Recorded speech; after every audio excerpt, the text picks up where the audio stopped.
വെള്ളിയാഴ്ച American മാർക്കറ്റുകളെല്ലാം close ചെയ്തത് പോസിറ്റീവായിട്ടാണ്. 1.5% പോസിറ്റീവായിട്ടാണ് എല്ലാ ഇൻഡെക്സുകളും ക്ലോസ് ആയത്. അമേരിക്കയിലെ ട്രംപിൻ്റെ താരിഫിനെ സംബന്ധിച്ചിടത്തോളമുള്ള അൺസർട്ടനിറ്റി എല്ലാ മാർക്കറ്റുകളിലും പ്രതിഫലിക്കുന്നുണ്ട്. അമേരിക്കയിൽ വെള്ളിയാഴ്ച വന്ന ഇൻഫ്ലേഷൻ മന്ത് ഓൺ മന്ത് നോക്കുമ്പോൾ കൂടിയതായിട്ടാണ് കാണുന്നതെങ്കിലും ഇയർ ഓൺ ഇയർ ഏകദേശം ഫേവറബിളായ രീതിയിൽ തന്നെയാണ് വന്നേക്കുന്നത്. ഈ താരിഫ് മൂലം ഇൻഫ്ലേഷൻ കൂടും എന്നുള്ളൊരു പ്രതീക്ഷയാണ് എല്ലാവർക്കും ഉള്ളത്. അതുപോലെ തന്നെ ഇന്ത്യൻ മാർക്കറ്റിനെ സംബന്ധിച്ച് ഇന്ത്യൻ മാർക്കറ്റ് വെള്ളിയാഴ്ച നല്ല രീതിയിലുള്ളൊരു കറക്ഷനാണ് സാക്ഷ്യം വഹിച്ചത്.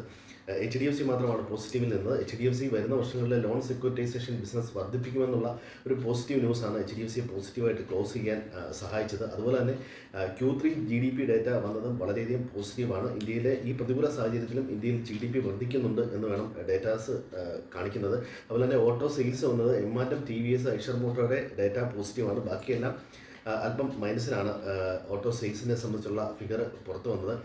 അതുപോലെ തന്നെ ഇന്ന് 10 മണിയോടുകൂടി ഇന്ത്യയിലെ PMI ഡേറ്റ വരാനുണ്ട്. അതുപോലെ ഫ്രാൻസ്, ജർമ്മനി, യൂറോസോൺ PMI ഡേറ്റയും ഇന്നാണ്.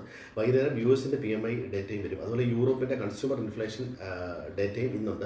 MSCI റീബാലൻസിങ് ആണ് കഴിഞ്ഞ ദിവസം FIs-ൻ്റെയും ഡൊമസ്റ്റിക് ഇൻസ്റ്റിറ്റ്യൂഷൻ്റെയും ബൈ സെല്ലിൽ ഏതാണ്ട് 10,000 കോടി രൂപയോളം വർധനവ് കാണിച്ചത്. അതുപോലെ ഫോറിൻ ഇൻസ്റ്റിറ്റ്യൂഷൻസിൻ്റെ പൊസിഷൻ നോക്കുകയാണെങ്കിൽ FIs ഇപ്പോഴും 84% ഷോർട്ട് പൊസിഷനിൽ തന്നെയാണ് നിൽക്കുന്നത്. പ്രോ ട്രേഡേഴ്സ് ഏതാണ്ട് ഒരു ന്യൂട്രൽ സ്റ്റാൻഡിലാണ് നിൽക്കുന്നത്. റീറ്റെയിൽ ട്രേഡേഴ്സ് അത്യാവശ്യം ബുള്ളിഷാണ്. മാർക്കറ്റിൽ നല്ല രീതിയിലുള്ള വോളറ്റാലിറ്റി ഉണ്ടാകാനുള്ള എല്ലാ സാധ്യതകളുമുണ്ട്. ഇന്നിപ്പോൾ ഏതാണ്ട് 100 പോയിന്റോളം ഗ്യാപ്പ് അപ്പായിട്ട് ആണ് HDS നിഫ്റ്റി കാണിക്കുന്നത്. പക്ഷേ ശ്രദ്ധിക്കുക, സെൽ ഓൺ റാലി എന്നുള്ള രീതിയിലാണ് മാർക്കറ്റ് നിൽക്കുന്നത്.